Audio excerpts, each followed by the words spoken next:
Le moteur de ma voiture refroidissait depuis des heures, et moi aussi. Chicago dormait, ou du moins faisait semblant. Enveloppé dans cette fausse tranquillité de 5 heures du matin. Mais sur le siège conducteur de ma Honda CR-V, il n'y avait pas de place pour le sommeil. Seulement le froid. Un froid qui s'était installé dans mes os alors que je regardais à travers le pare-brise. Lumière de la chambre 314 de l'hôtel Monarch s'allumer, s'assombrir, puis s'éteindre enfin. Ils étaient entrés ensemble. Lui. Daniel, mon mari depuis 7 ans. Portant ce blazer bleu marine que je lui avais acheté en septembre dernier. Elle, une autre silhouette aux cheveux sombres relevés. Vêtue d'une robe rouge éclatante qui hurlait dans la pénombre du parking souterrain. Il riait. Il lui a ouvert la porte avec ce geste galant qu'il réservait toujours aux clients importants. Un geste que j'avais la sottise de croire réservé uniquement à moi. Ils ne se sont pas embrassés à l'entrée. Cela aurait été trop vulgaire, trop évident pour un homme comme Daniel. Ils ont seulement échangé un regard intime et complice avant de disparaître derrière les portes tournantes. C'est à ce moment-là que le monde, mon monde, s'est séparé en deux dans un silence assourdissant. Mon téléphone, collé à ma paume moite, a bourdonné d'une douce vibration au moment même où les premiers rayons rosés de l'aube griffaient le ciel au-dessus de la tour Willis au loin. Un texto de sa part, Daniel, ma chérie. Je suis désolé. Ça va être une de ces nuits. Ce foutu dossier fiscal pour le compte Vanderbilt me retient au bureau. Ne m'attends pas pour dîner. Je t'appelle demain matin, bisous. J'ai lu le texto une fois, 2 fois, 3 fois. Les mots dansaient sur l'écran, des mensonges bien polis, professionnels. Dignes du brillant avocat d'affaires qu'il était devenu. Retenu au bureau, vraiment? Seulement le bureau avait un lit king size et vue sur la rivière. La froideur que j'avais accumulée toute la nuit, couche par couche, comme du givre sur une vitre, est soudain devenue solide, tranchante, utile. Ce n'était plus un poids. C'était une arme. Mes doigts engourdis ont bougé avec une précision robotique. Moi, calme-toi. Nous allons signer les papiers du divorce. La réponse a été presque immédiate. Un appel téléphonique que j'ai rejeté sans ciller. Puis un autre texto, Daniel, quoi? Pas encore ce drame. Eleanor, tu plaisantes. J'espère? Je suis sous l'eau avec le travail. Moi, je ne plaisante pas, descends tout de suite. Je suis dans le parking. Il y a eu une longue pause éternelle. L'écran indiquait que Daniel était en train d'écrire à plusieurs reprises. Comme s'il cherchait les bons mots pour désamorcer une bombe dont la mèche avait déjà entièrement brûlé. Enfin, un simple « Daniel, où ?» Je n'ai pas répondu. J'ai verrouillé mon écran et suis sorti de la voiture. L'air du matin sentait le café fraîchement moulu du bistrot du coin et l'essence. Je m'adossai au capot, les bras croisés. Il ne tremblait pas. Cela m'étonna. J'attendis. Les minutes s'étirèrent. Puis la porte tournante se mit à tourner et il sortit. Il portait exactement les mêmes vêtements que la veille, désormais froissés, ses cheveux, toujours coiffés à la perfection, étaient en bataille. Il chercha du regard, confus, jusqu'à ce que ses yeux croisent les miens. Je vis la couleur quitter son visage. Ce fut une réaction physique instantanée. Son masque d'avocat assuré, de mari sous contrôle, s'est fissuré une seconde, exposant une panique pure. Il marcha vers moi, d'abord lentement, puis plus vite. Il tenta d'esquisser un sourire tordu et nerveux. Eleanor, mon Dieu, que fais-tu ici? Sa voix sonnait rauque, lourde de sommeil, fausse. Il tendit les bras comme pour m'étreindre, mais ma posture, mes bras croisés formant une barrière, le stoppa net dans son élan. Qu'est-ce qui ne va pas? Tu m'as suivi? Ce n'est pas ce que tu crois, je te le jure. Bredouilla-t-il en baissant la voix. Ses yeux voletaient de mon visage à ma voiture, aux fenêtres de l'hôtel. N'importe où sauf dans mon âme. Oh non, dis-je. Ma voix me semblait étrange, calme, comme si elle appartenait à une autre femme. Une femme bien plus forte. Je sortis le téléphone de ma poche. Je n'ouvris pas les messages. J'ouvris la galerie photo. La première datait de la veille. Tous les deux marchant vers l'hôtel, sa main dans le bas de son dos, un geste possessif, intime. La seconde, prise 3 jours plus tôt par le détective privé que j'avais engagé. Daniel et Chloé, cette même femme en rouge, riant sur une terrasse près de la promenade du fleuve. Partageant une bouteille de vin blanc, sa main sur la sienne. J'ai balayé l'image. Il y en avait d'autres, mais la première suffisait. J'ai tendu l'écran devant son visage. J'ai vu ses pupilles se dilater. La façon dont il a difficilement dégluti. Tout son répertoire d'excuses s'est évaporé dans l'air froid du matin. Et ça, ce n'est pas non plus ce que ça a l'air? Daniel? C'est une autre cliente? La fille de ton plus important client, peut-être? Chloé Miller, 28 ans. Nouvellement engagée au département fiscal. Très dévouée à ce qu'on m'a dit. Éléanore, écoute-moi. Sa voix n'était plus qu'un enrouement suppliant. Il tenta de m'attraper le bras. Mais je retirai ma main d'un coup sec comme si son contact me brûlait. Non. C'est toi qui m'écoutes. J'ai passé toute la nuit ici. J'ai vu la lumière de ta chambre s'éteindre. J'ai lu ton mensonge pathétique sur ton travail. J'ai arrêté de t'écouter il y a des années. Je ne voulais tout simplement pas m'en rendre compte. Je pris une profonde inspiration. L'air me faisait mal à la poitrine. Les papiers sont prêts. Mon avocate, Maître Vance, oui. Celle que tu m'as recommandée pour le litige avec le syndicat de copropriété. Les a tous préparés. Ta copie sera au cabinet à 10 heures. J'y serai à 11 heures. Avec un peu de chance, d'ici là. Tu auras eu le temps de te doucher et d'inventer une meilleure excuse à raconter à ta mère pour expliquer pourquoi ton mariage a coulé. Tu ne peux pas faire ça, explosa-t-il, sa peur se transformant en rage. Cette rage d'un homme au pied du mur qui pensait avoir toutes les cartes en main. C'est de la folie pour une histoire stupide. C'est juste une fille. Elle ne veut rien dire. C'est une histoire de boulot. Une histoire de boulot, répétai-je. Et pour la première fois, je sentis la colère. Une saine colère légitime commençait à faire fondre la glace dans mes veines. Coucher avec la fille de ton associé principal. C'est une histoire de boulot?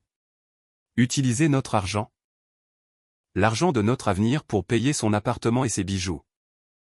C'est une histoire de boulot? S'il te plaît, Daniel. Fais-moi une faveur et ne me prends pas pour une imbécile jusqu'au bout.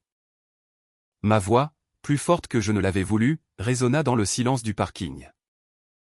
Un voiturier qui sortait de l'hôtel nous jeta un regard curieux. Daniel se ratatina, humilié. Comment es-tu au courant pour l'appartement, demanda-t-il, déconcerté. Sa colère se dégonflant instantanément. Un sourire froid s'invita sur mes lèvres.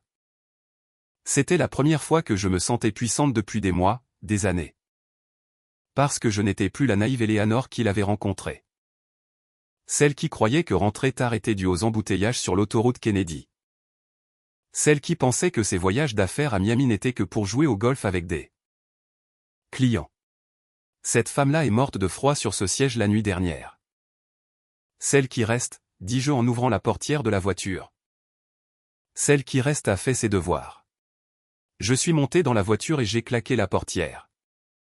Il est resté planté là, pâle, débraillé. Regardant la vie parfaite qu'il avait bâtie sur une montagne de mensonges s'effondrer à ses pieds. J'ai démarré le moteur, un son sain, décisif, qui a tranché le silence tendu entre nous. J'ai baissé la vitre de quelques centimètres. Ses yeux, empreints d'une peur sincère désormais, ont croisé les miens. À 11 heures, Daniel. Au cabinet. Ne sois pas en retard. Tu sais à quel point je déteste qu'on me fasse perdre mon temps. Et avant qu'il ne puisse articuler un autre mensonge, une autre supplication. Une autre tentative de manipulation, j'ai retiré mon pied du frein et suis parti. Dans le rétroviseur, je l'ai vu rapetisser, seul sous la lumière froide de l'aube de Chicago. Tenant toujours son téléphone. La preuve de sa ruine brilla inutilement sur l'écran désormais sombre. Je n'ai pas pleuré. Au lieu de cela, j'ai allumé la radio. Une vieille chanson de Fleetwood Mac passait, ironiquement entraînante. J'ai monté le son et, pour la première fois d'une nuit interminable, j'ai pris une vraie respiration. Ce n'était pas un soupir de soulagement.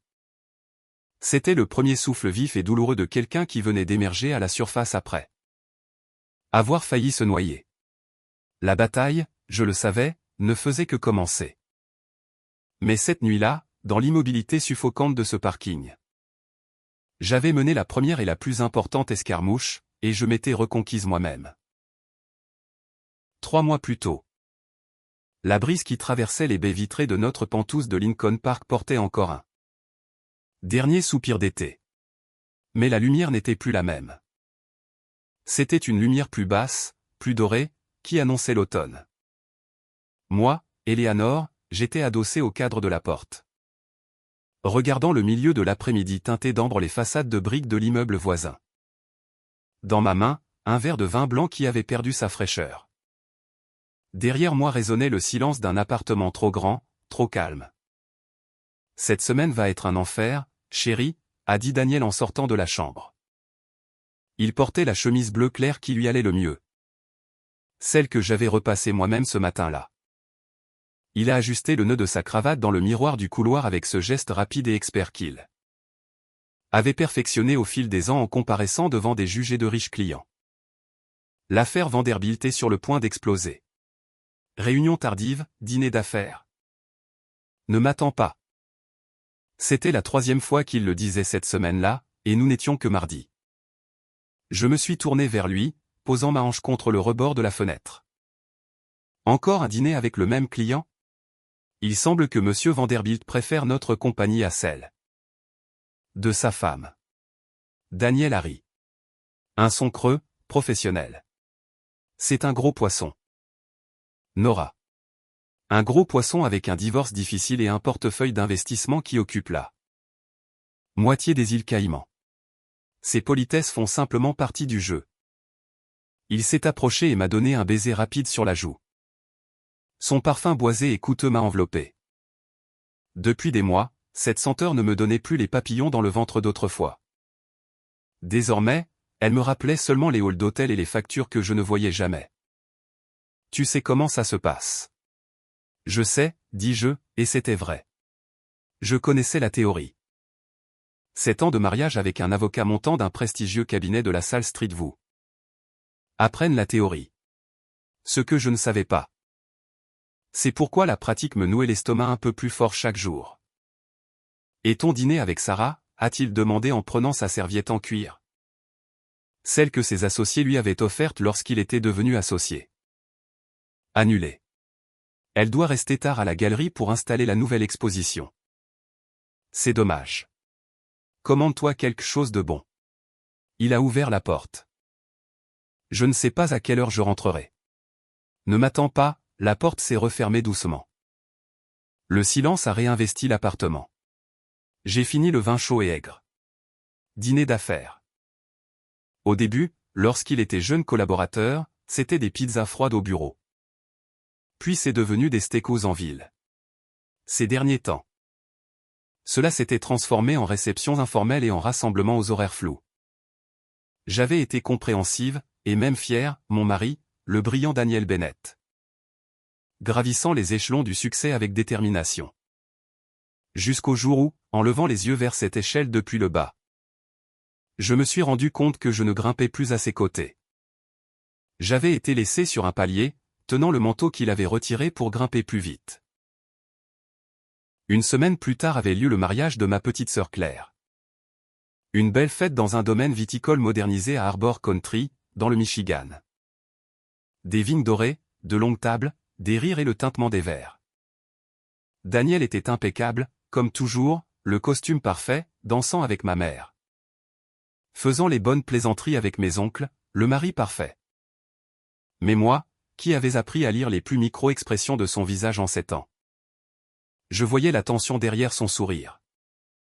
Je voyais comment son regard dérivait toutes les quelques minutes. Comment il consultait discrètement mais constamment sa montre. Ta moitié semble bien pressée, a murmuré Sarah, ma sœur aînée. s'approchant de moi avec 2 flûtes de champagne. Son regard, aussi aiguisé que celui d'un rapace, suivait la direction du mien. Daniel était à l'autre bout du patio, parlant à mon père, mais sa posture était rigide, distante. L'affaire Vanderbilt, ai-je répondu automatiquement. C'était le Joker, l'excuse universelle. Sarah a bu une gorgée de son champagne. Cette affaire doit avoir plus de tentacules qu'une pieuvre. Elle l'accapare depuis le printemps. Elle m'a regardé de côté. Est-ce que tout va bien entre vous? Bien sûr. Pourquoi cela n'irait-il pas? Je ne sais pas. Parce qu'il semble plus intéressé par son téléphone que par la robe de ta sœur. Et parce que tu as un sourire peint sur le visage qui me rappelle maman le jour où le chien a mangé le chapelet de mamie. Avant que je ne puisse répondre, Daniel s'est approché. Chérie, je suis tellement désolé, a-t-il dit en posant une main sur mon épaule. Son contact m'a fait passer un frisson involontaire dans le dos. Je dois y aller. Vanderbilt a besoin de signer des documents ce soir. C'est fou. Mais ça fait partie du jeu. Ça fait partie du jeu, ai-je terminé pour lui avec une douceur qui m'a surprise moi-même. Il a cligné des yeux, légèrement pris de court. Exactement. Je suis désolé. Il m'a embrassé la joue. Fais un câlin à Claire pour moi. Le prochain dîner est pour moi. Et juste comme ça, au milieu du mariage de ma sœur, il s'est volatilisé. Je l'ai regardé s'éloigner entre les tables, saluant de la main. Son autre main sortant déjà son téléphone de sa poche.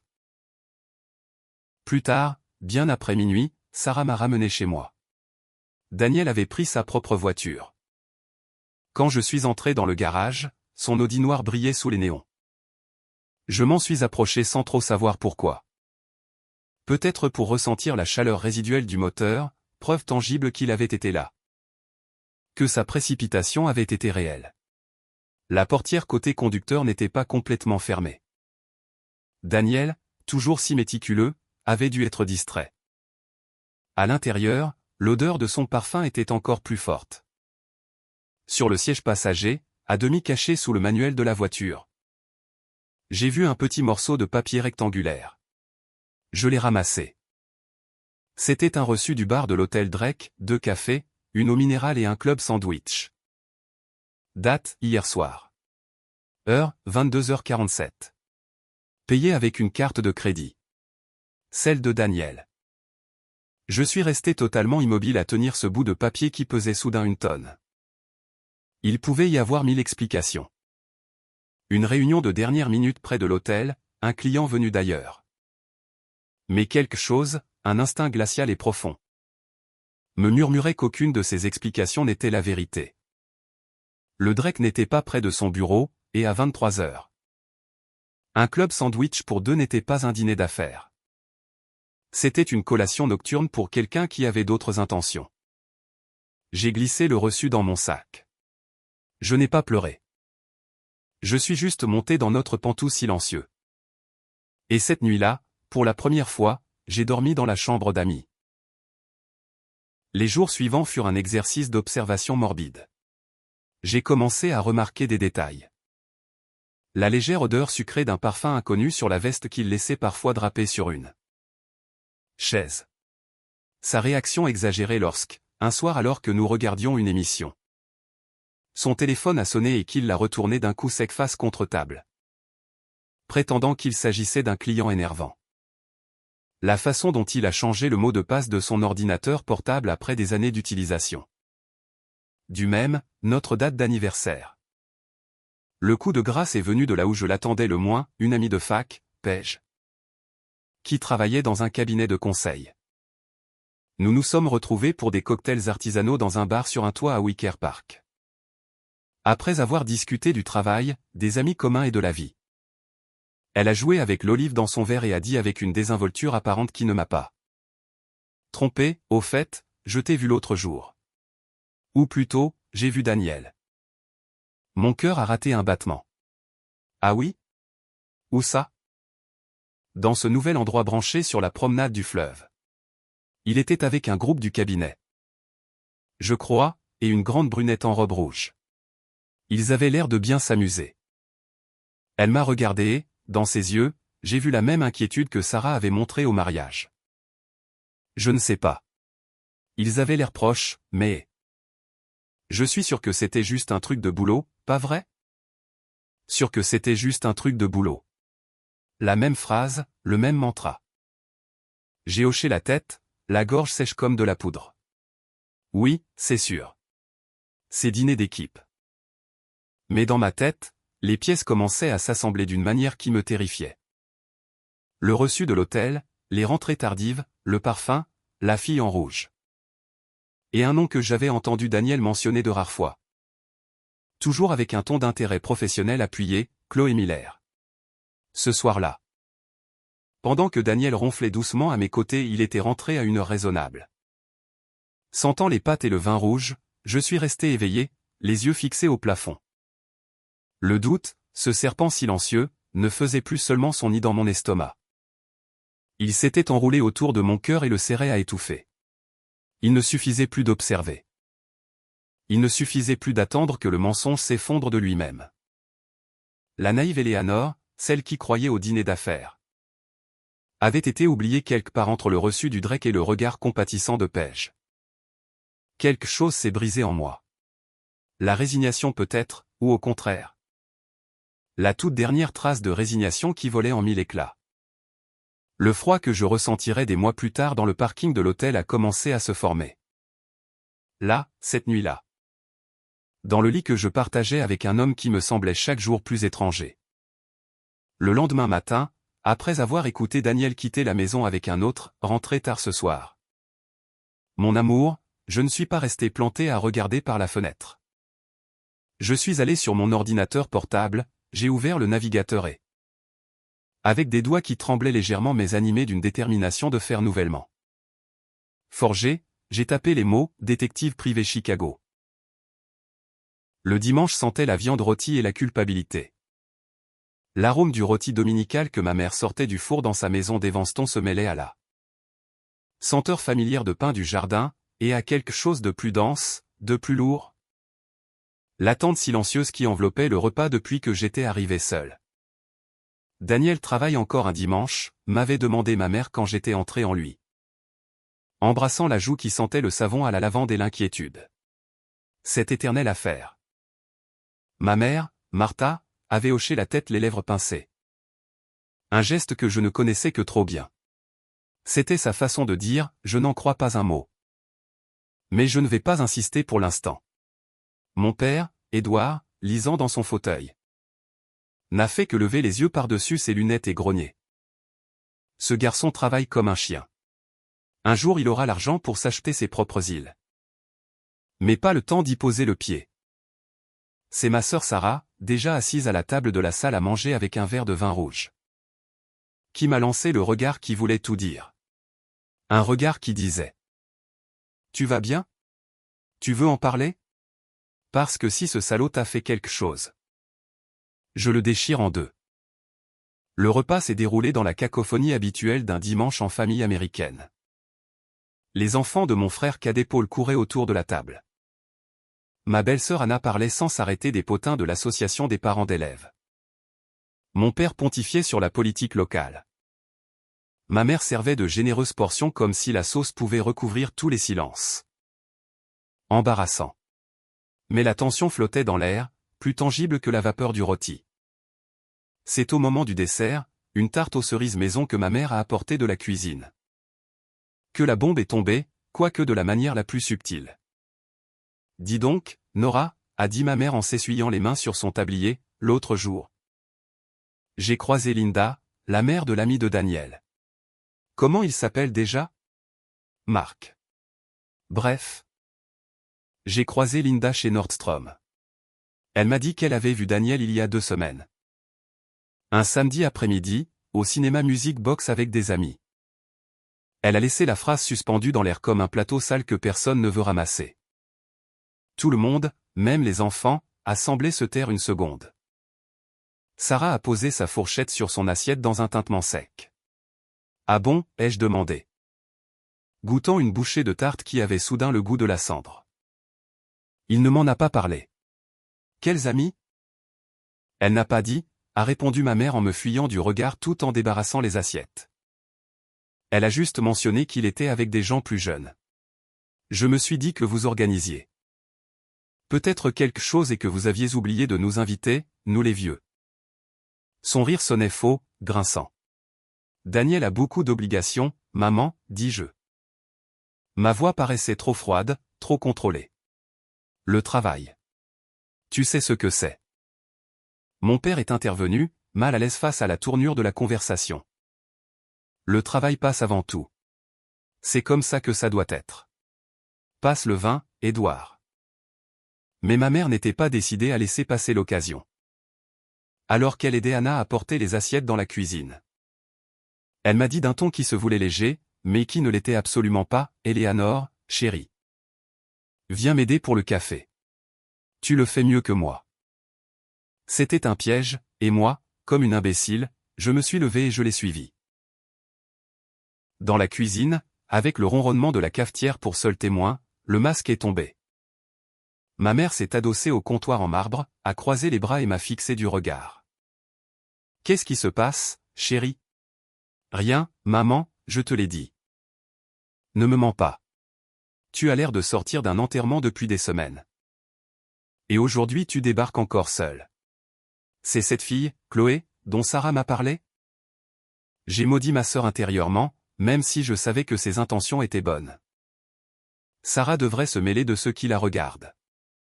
Sarah se mêle de tes affaires parce qu'à quoi sert une sœur sinon? Et je suis ta mère. Maintenant. Dis-moi qui est cette femme. L'épuisement, la rage contenue, la suspicion qui me rongeait de l'intérieur depuis des semaines. Tout a éclaté dans un chuchotement rude, c'est la fille d'Harrison Miller. L'associé principal de Daniel, la nouvelle recrue de son cabinet. Elle a 28 ans. Et apparemment elle aime le cinéma indépendant et les hôtels bon marché. Le visage de ma mère s'est décomposé.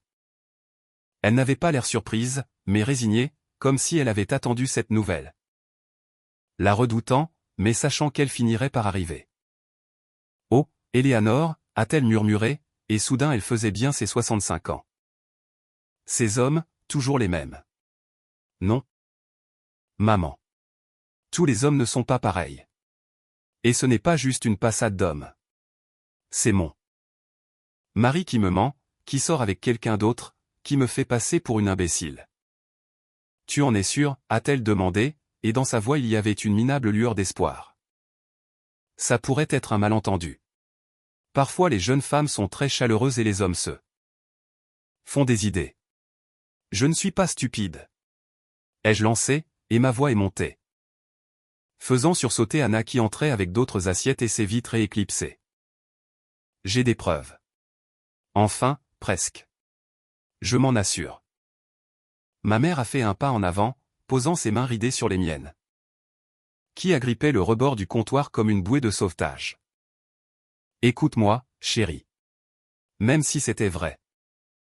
Ces choses-là arrivent. Ça arrive plus souvent que tu ne le penses. Ton père. Elle s'est interrompue, avalant difficilement sa salive. Enfin, ça n'a pas d'importance pour l'instant.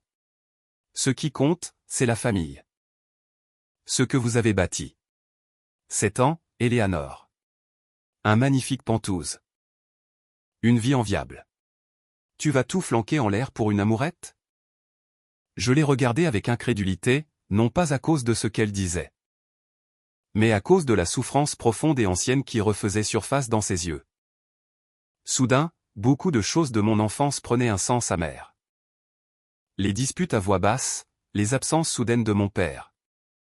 La tristesse qui enveloppait parfois ma mère comme un châle. Papa, ai-je demandé, bien que je connaisse déjà la réponse. Elle a détourné le regard. C'était il y a longtemps, une secrétaire. Une bêtise. Mais j'ai supporté pour vous les enfants. Pour cette maison, pour la famille. Et regarde. Nous sommes là ensemble. Ton père est un homme bien. Au fond, ils ont tous leurs faiblesses. J'ai ressenti une vague de nausée, pas du dégoût, mais de la panique. Était-ce mon avenir? Endurer, baisser la tête? Me transformer en cette femme forte et brisée qui me regardait avec des yeux suppliants. Je ne suis pas toi, maman, dis-je. Et ma voix tremblait, mais sans se briser. Je ne vais pas supporter ça. Je ne vais pas prétendre que rien ne se passe pendant que mon mari couche avec une autre. Je ne vais pas garder les apparences pour que les voisins ne parlent pas. C'est ta vie que tu vas détruire. Sa voix s'est brisée elle aussi, mais de colère. Sais-tu ce que c'est que d'être une femme divorcée à ton âge? Retourner vivre chez tes parents. Les regards de pitié, tes finances dans le désordre. Et si tu veux des enfants, l'horloge tourne. Chaque mot était un couteau, mais chaque couteau, au lieu de m'affaiblir, m'aiguisait. Je préfère la pitié des autres plutôt que de me mépriser moi-même. Dis-je en retirant mes mains des siennes. Et je ne retourne pas vivre dans cette maison. J'ai ma carrière. J'ai mes économies. J'ai Sarah. Sarah, s'est écriée ma mère comme si le nom de ma sœur était une injure. C'est ça. Ta sœur, la féministe? Celle qui vit avec sa copine et peint des tableaux que personne n'achète. C'est elle qui va te donner des conseils de mariage? Évidemment. Une femme qui n'a même pas pu garder un homme à ses côtés. La porte de la cuisine s'est ouverte d'un coup sec. Sarah était là, les poings serrés. Les yeux étincelants de fureur. Elle avait tout entendu. Une femme n'a pas à garder un homme à ses côtés, maman? Comme si c'était un chien ou une plante d'intérieur. A-t-elle dit avec un calme plus terrifiant que n'importe quel cri. Et pour ta gouverne, Émilie et moi sommes ensemble depuis 12 ans. Plus longtemps que bien des mariages que nous connaissons. Et nous ne nous trompons pas. Ce qui semble être plus qu'on ne peut en dire de cette maison. Ma mère a pâli. Ne parle pas sur ce ton. C'est ma maison et Éléanore est ta sœur et elle souffre. Et au lieu de la soutenir, tu lui dis de fermer sa gueule et d'endurer comme tu l'as fait. Eh bien non. Elle n'est pas toi. Elle a plus de courage. Le bruit d'une assiette se brisant sur le sol de la salle à manger nous a fait sursauter toutes les 3. C'était mon père. Il avait passé la tête dans la cuisine, et sur son visage, habituellement si serein, se mêlait de la honte et une rage contenue. Vous parlez toutes de choses qui ne vous regardent pas, a-t-il hurlé à ma mère. Laisse-la tranquille, Martha. Éléanore est une adulte. Laisse-la faire ce qu'elle doit faire. Et qu'est-ce que tu en sais, a répliqué ma mère, se retournant contre lui avec une fureur qu'elle accumulait sans doute depuis des décennies. Toi qui n'as jamais été là. Toi qui. Ça suffit. Ma voix a tranché l'air comme du verre brisé. Tout le monde s'est tu et m'a regardé. J'ai pris une profonde inspiration, remplissant mes poumons d'un air lourd de rancœur familiale. De vieux secrets et de mensonges hérités. Ça suffit, ai-je répété. Maman, je t'aime, mais je ne vais pas vivre ma vie comme tu as vécu la tienne. Papa. Je n'ai pas de mots pour toi pour l'instant. Sarah, merci. J'ai attrapé mon sac à main sur la patère. Mes mains tremblaient, mais ma voix était ferme. Je m'en vais et je ne parlerai pas de ça avec vous tant que je n'aurai pas décidé comment et quand. Daniel et moi avons des choses à régler. Et nous allons les régler. Sans comités familiaux, sans conseils non sollicités. Et sans rôti pour masquer les problèmes. Je me suis dirigé vers la porte. Personne n'a tenté de m'arrêter. Sur le seuil, je me suis retourné. Ma mère pleurait en silence. Mon père regardait le sol, vaincu. Seule Sarah soutenait mon regard et dans ses yeux je voyais une fierté farouche. Une solidarité absolue. Encore une chose, maman, dis-je. Ce n'est pas une petite amourette. C'est la fin de mon mariage. Et c'est moi qui vais décider. Comment ça se termine? Je suis sorti dans l'entrée, puis dans la rue, baigné par la lumière de ce dimanche après-midi. L'air était doux, propre. Il ne sentait plus la viande rôtie et la culpabilité. Il sentait la liberté. Une liberté terrifiante, douloureuse, mais la liberté tout de même. Dans mon sac, mon téléphone a vibré. C'était un texto de Daniel, je termine bientôt. Allons dîner ensemble. Tu me manques. J'ai regardé l'écran. Ce mensonge éclatant est facile. Et pour la première fois, je n'ai pas ressenti de douleur. Je n'ai pas ressenti de colère. J'ai ressenti de la clarté. Je n'ai pas répondu. J'ai rangé mon téléphone, je suis monté dans ma voiture et, avant de démarrer le moteur, j'ai sorti mon agenda. J'ai cherché le numéro que j'avais noté quelques jours plus tôt. Après mes recherches en ligne. Le numéro du détective privé recommandé par une amie de l'école de droit. Spécialisé dans les divorces difficiles. J'ai regardé le nom, Michael Rossi. Enquête discrète. Sans laisser de temps au doute ni au fantôme de la résignation de ma mère pour me dissuader. J'ai composé le numéro. Ça a sonné 2 fois avant qu'une voix grave et professionnelle ne réponde, Rossi. Bonjour, dis-je, ma voix sonnant étrangement sereine dans le silence de ma voiture. C'est Eleanor Bennett. J'ai besoin de vos services. L'office de Michael Rossi sentait le café bon marché et la fumée de cigarettes électroniques à la vanille. Ce n'était pas dans le quartier chic de Chicago, mais dans un immeuble des années 1970 à Wrigleyville, à quelques pâtés de maisons de Wrigley Field. La salle d'attente était petite, avec une table en formica et des magazines automobiles dépassés. Rien à voir avec les bureaux de verre et d'acier impeccables du cabinet de Daniel. Madame Bennett, entrez, a dit la réceptionniste. Une femme d'âge mûr avec des lunettes de lecture suspendues à une chaîne. Michael Rossi ne ressemblait en rien à un détective de cinéma. C'était un homme d'une 50aine d'années. Aux cheveux rares et avec un léger ventre qui tendait les boutons de sa chemise à carreaux. Il avait une veste en velours côtelé marron drapée sur le dossier de sa chaise. Sa poignée de main était ferme, sèche. Prenez siège, je vous en prie. Il a désigné la chaise en face de son bureau. Encombré de dossiers et d'un ordinateur portable daté à côté du téléphone. Vous m'avez dit qu'il s'agissait d'une affaire de surveillance conjugale. Oui. J'ai hoché la tête, posant mon sac sur mes genoux en guise de bouclier. Maintenant que j'étais là, dans cet endroit qui confirmait que mon mariage nécessitait un espion. La réalité m'a frappé de plein fouet. J'ai difficilement dégluti. Je pense que mon mari me trompe. J'ai besoin de preuves. Rossi a hoché la tête sans manifester de surprise ni de jugement. Son expression était professionnelle, neutre. Il a ouvert un carnet. Je comprends. C'est une situation difficile. Dites-moi ce qui suscite vos soupçons. Et c'est ainsi. D'une voix qui a commencé par trembler mais s'est raffermie au fur et à mesure que je parlais. Que je lui ai tout raconté. Les dîners d'affaires sans fin, le reçu du Drake, le parfum étranger, la fille en rouge. Le nom de Chloé Miller, la fille de l'associé principal. Rossi a pris des notes d'une écriture rapide et minuscule. Avez-vous une photo de votre mari et de mademoiselle Miller?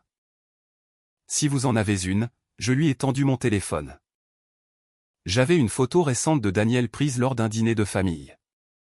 Pour Chloé, je n'avais trouvé qu'une photo de profil LinkedIn que j'avais capturée. C'était un portrait professionnel, une brunette séduisante au sourire confiant, presque défiant. Rossi l'a étudiée. Je la connais, ou plutôt je sais qui elle est. Son père, Harrison Miller, est un gros bonnet. Il a des intérêts dans tout Chicago. Il m'a regardé. Cela pourrait compliquer les choses. Les gens puissants ont tendance à être prudents. Je ne cherche pas d'ennui. Je veux juste la vérité. La vérité a un prix, Madame Miller. Et parfois, ce prix n'est pas seulement financier. Il a posé son stylo. Voici mes tarifs. Il a fait glisser une brochure imprimée vers moi. Surveillance de base, rapports hebdomadaires. Preuves photographiques ou vidéos si c'est possible et légal. Tout est strictement confidentiel. Vous signez un accord de confidentialité, je vous livre des résultats. S'il s'agit d'intercepter des ordinateurs ou des téléphones, c'est un autre service. Plus cher et comportant des risques juridiques. Je ne le recommande pas. Comme première étape. J'ai lu les chiffres. Ils étaient élevés, mais pas prohibitifs. Je pouvais me le permettre avec mes économies, avec la part du compte joint que je gérais. L'argent que j'avais pensé utiliser pour rénover la cuisine servirait désormais à faire sauter les fondations de mon mariage. Très bien, juste une surveillance pour l'instant. J'ai signé les documents qu'il a fait glisser à travers le bureau. D'une écriture que j'espérais ferme. Je veux savoir où il va, avec qui il est, combien de temps il passe avec elle, tout. Vous aurez votre premier rapport d'ici 48 heures. Il s'est levé, marquant la fin du rendez-vous. Un conseil, Madame Miller, pendant que l'enquête se déroule. Agissez de manière totalement normale. Pas de questions, pas de fouines, pas d'éclat. Soyez froide. Soyez intelligente. Les gens qui ont quelque chose à cacher deviennent imprudents quand ils pensent que personne ne regarde. Je suis sorti de là me sentant sale et puissante tout à la fois. J'avais franchi un seuil. Je n'étais plus seulement l'épouse soupçonneuse. J'étais la cliente qui payait pour la vérité. Les 2 semaines suivantes furent un exercice de comédie continuelle. Je souriais à Daniel le matin. Je lui demandais comment s'était passée sa journée, des nouvelles de l'affaire Vanderbilt. Je hochais la tête lorsqu'il dévidait ses mensonges de plus en plus élaborés. Un dîner avec des clients japonais chez Alinea, un week-end d'intégration du cabinet avec Geneva. Je notais mentalement chaque détail, chaque contradiction. Puis je les comparais avec les rapports concis et dévastateurs qui commençaient à arriver sur un compte email sécurisé que j'avais créé uniquement à cet effet. Daniel Miller, jour 1, jeudi. Sort du cabinet d'avocat à 19h45. Prend un taxi jusqu'au restaurant Bokeh. Y retrouve mademoiselle Chloé Miller, 28 ans, pièce d'identité ci-jointe. À 20h15. Le dîner dure environ 2 heures. Comportement observable, proximité physique fréquente. Rire. Se tiennent la main à table. Sortent ensemble à 22h30. Prennent un taxi en direction du nord vers la Gold Coast. Descendent sur Astor Street. Entrent dans un immeuble résidentiel. Le sujet sort seul. À minuit 47. Prend un taxi pour regagner sa résidence principale. 12 photographies jointes. Les images étaient floues, prises de loin avec un téléobjectif, mais inimitables. Daniel souriant. Se penchant vers elle dans un geste intime qu'il n'avait pas eu avec moi depuis des années. Elle riant, lui touchant le bras. L'adresse d'Astor Street. Une recherche rapide sur Internet m'a confirmé qu'il s'agissait d'un immeuble de grand standing avec des appartements en location, leur nid d'amour, ou peut-être l'appartement qu'il lui payait. Le deuxième rapport était encore plus accablant. Jour 6, mardi, le sujet sort du travail à 18h. Conduit son véhicule personnel, une Audi A6. Jusqu'à Water Tower Place. Retrouve mademoiselle Miller dans le parking souterrain. Elle monte dans le véhicule. Y reste pendant 25 minutes. Ensuite, se rendent à l'hôtel Monarch, y entrent séparément. À 5 minutes d'intervalle. Le sujet sort seul à 22h15. 8 photographies jointes. Plus extrait vidéo. Aucun audio de l'entrée de l'hôtel. La courte vidéo tremblotante fut le coup le plus dur. Le voir, lui, mon mari, entrer dans cet hôtel avec cette détermination furtive. C'était comme recevoir un coup de poing dans l'estomac. Il n'y avait plus de place pour le doute ou l'espoir. La vérité était cette suite froide et irréfutable de pixels. Michael Rossi m'a appelé lors du 3e rapport. Madame Miller. J'ai des informations complémentaires qui pourraient vous intéresser. Nous avons effectué un traçage financier de base à partir de données publiques. Votre mari a effectué des virements mensuels depuis un compte secondaire à son nom vers un contrat de bail au nom de Chloé Miller. L'adresse est celle d'Astor Street. L'appartement est loué depuis 7 mois. 7 mois, presque 1 an. Ce n'était pas une écart de conduite. C'était une double vie. Il y a aussi des relevés d'achats effectués avec sa carte de crédit d'entreprise chez des bijoutiers et dans des boutiques qui, au vu des montants et de la fréquence, ne semblent pas vous être destinés. Sa voix neutre continuait à l'autre bout de la ligne. Souhaitez-vous que nous creusions davantage ? Nous pouvons tenter d'accéder à des relevés bancaires plus détaillés. Mais il me faudrait votre autorisation écrite, et cela comporte plus de risques juridiques. Non, dis-je, et ma voix paraissait étrangement sereine, comme si elle venait de très loin. C'est suffisant. Plus que suffisant. Envoyez-moi tout ce que vous avez. S'il vous plaît. Et préparez la facture finale. J'ai raccroché. Je n'avais besoin de rien d'autre. J'avais les pièces du puzzle. Un puzzle laid et vulgaire qui montrait l'image d'un mariage en décomposition. L'après-midi même, sachant que Daniel serait retenu tard dans des réunions. J'ai passé 2 coups de téléphone. Le premier au cabinet d'Olivia Vance, avocate en droit de la famille. La même poigne de fer que Daniel m'avait vivement recommandé l'année précédente lorsque j'avais eu des soucis avec notre syndicat de copropriété. L'ironie était si acide que je pouvais presque la goûter. Maître Vance? C'est Eleanor Miller. J'ai besoin de vous voir. C'est urgent et cela concerne Daniel. Il y a eu un court silence à l'autre bout. Puis la voix directe et professionnelle de l'avocate, passée demain dès la première heure. À 8 heures. Par la porte de derrière si vous préférez la discrétion. Le second appel a été pour la banque, sur la ligne privée de mon gestionnaire de patrimoine. Kevin, c'est Eleanor. J'ai besoin que vous geliez immédiatement tous les comptes joints. L'épargne et la ligne de crédit. Ne gardez actif que mon compte personnel. Oui. C'est un ordre émanant d'un cotitulaire du compte. Non. Mon mari n'est pas joignable pour l'instant. C'est une mesure de sécurité préventive. Je vous expliquerai tout en personne très bientôt. Oui, tout de suite, s'il vous plaît. J'ai raccroché. Mes mains ne tremblaient pas. Mon cœur battait sur un rythme rapide mais régulier. Il n'y avait plus de peur. Il n'y avait plus qu'une détermination froide et métallique. J'étais passé du soupçon aux preuves, et des preuves à l'action. Ce soir-là, Daniel est rentré vers minuit. Il sentait l'air de la nuit et un léger parfum sucré qui n'était pas le mien. Il a joué les épuisés. Un désastre, chérie. Ces cadres japonais sont intraitables. Que as-tu fait ce soir? J'étais assise sur le canapé avec un livre ouvert sur mes genoux. Les lumières étaient tamisées. J'ai levé les yeux et je les regardais. Regardais réellement, peut-être pour la première fois depuis des mois. J'ai vu la minuscule trace de rouge à lèvres, presque imperceptible, sur le col de sa chemise blanche. J'ai vu les yeux légèrement bouffis, non pas de fatigue, mais de l'euphorie contenue d'un homme qui venait d'être avec sa maîtresse. J'ai vu l'inconnu qui vivait dans ma maison. Oh, rien d'important, dis-je en me raclant la gorge, avant de lui sourire. C'était un sourire calme.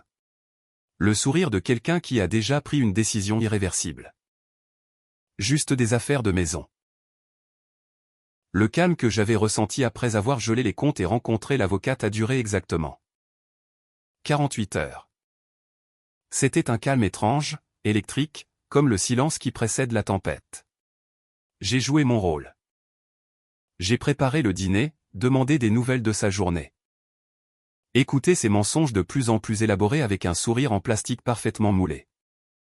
C'était comme vivre dans une bulle de verre, regarder le monde extérieur se déformer, en sachant qu'à tout moment elle pouvait voler en éclats. L'explosion s'est produite un mardi après-midi alors que je pliais du linge fraîchement repassé dans la chambre. Mon téléphone, posé sur le lit, a bourdonné en affichant un numéro que je ne connaissais pas. Un indicatif de New York. Un frisson instinctif m'a parcouru la colonne vertébrale avant même que je ne glisse le doigt pour prendre l'appel. Oui, bonjour, dis-je, ma voix neutre. Eleanor Miller? La voix à l'autre bout était féminine, jeune, sûre d'elle, avec un accent distingué. Le genre qu'on apprend dans les écoles privées coûteuses et qu'on peaufine à l'étranger. Elle-même. À qui ai-je l'honneur? C'est Chloé Miller. L'air s'est vidé de mes poumons. J'ai regardé autour de moi comme si la pièce, notre chambre, pouvait m'offrir un quelconque refuge. Elle ne le pouvait pas. Il n'y avait que des piles de chemises de Daniel, ses pantalons soigneusement pliés. La montre que je lui avais achetée pour notre dernier anniversaire posée sur la table de chevet. Toute une vie empaquetée dans des routines domestiques qui me semblaient soudain grotesques. Chloé Miller, répétai-je, et je fus surprise de voir à quel point ma voix paraissait calme. Le froid que j'avais cultivé comme une arme s'est activé instantanément. La fille d'Harrison Miller, la toute nouvelle recrue du cabinet de mon mari. Il y a eu une brève pause, comme si elle ne s'attendait pas à ce que je l'identifie si rapidement. Exactement. C'est au sujet de Daniel, a-t-elle dit rapidement avant que je ne puisse raccrocher. Et au sujet de nous. Voilà.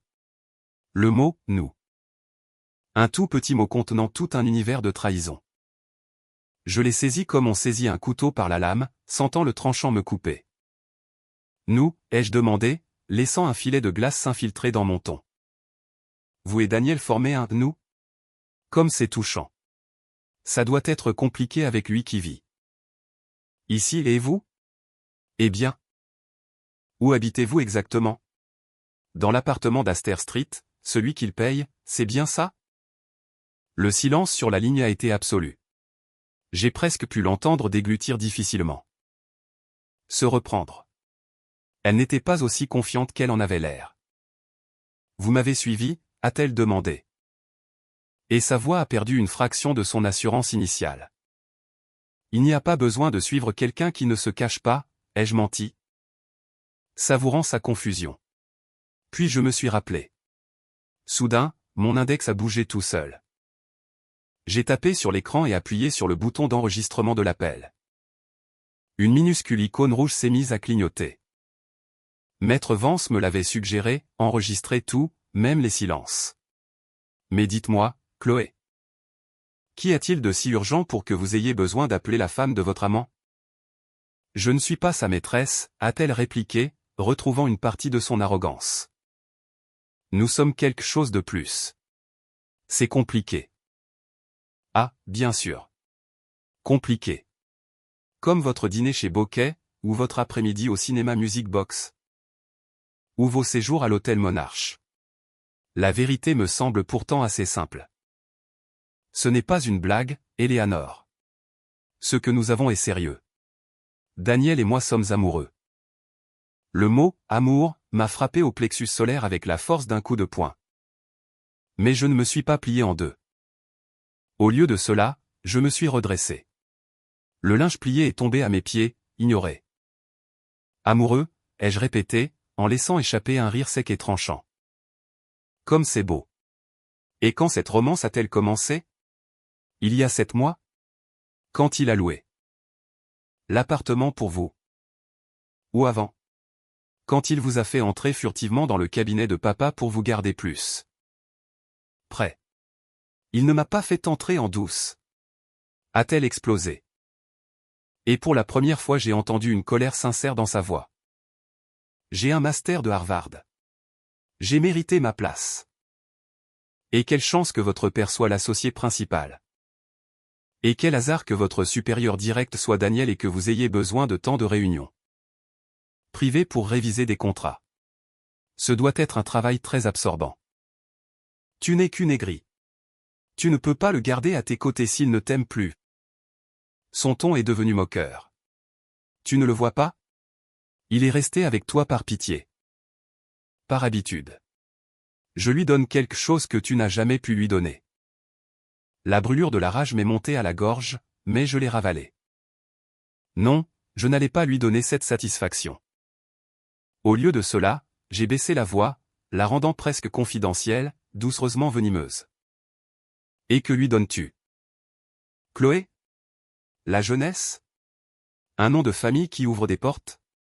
Pourquoi ne me dis-tu pas ? Quand vous êtes dans cet appartement qu'il paye. Est-ce qu'il te raconte à quel point je suis ennuyeuse ?